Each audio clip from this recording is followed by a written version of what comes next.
Alors, la Belgique est très particulière parce que c'est un pays très proche de la France.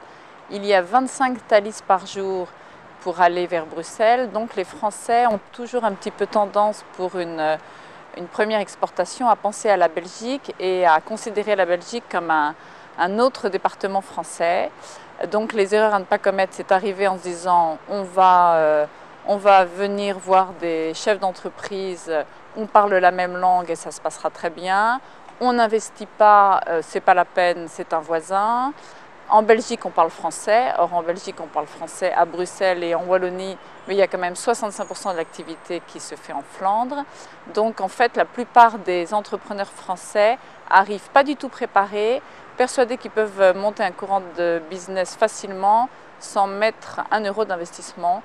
Et ça, c'est une grosse erreur, d'autant plus que culturellement, malgré la langue commune avec les francophones, le monde des affaires est très différent. Donc voilà, ne surtout pas arriver en se disant que c'est un département français, mais préparer son exportation vers la Belgique comme si c'était un pays avec une langue étrangère sur la totalité de son territoire et à 10 000 km. Donc il faut prévoir une certaine enveloppe budgétaire, 15 000, 30 000, 50 000 à définir. Il faut prévoir du temps, une stratégie et surtout faire des missions en amont ou se faire aider par des organismes tels que la Chambre de commerce, se faire aider pour préparer en amont son exportation et vérifier que son produit ou son service trouvera un écho en Belgique. Il faut peut-être aussi commencer en développant son courant d'affaires, peut-être via des agents commerciaux, avant de créer tout de suite une succursale ou une filiale.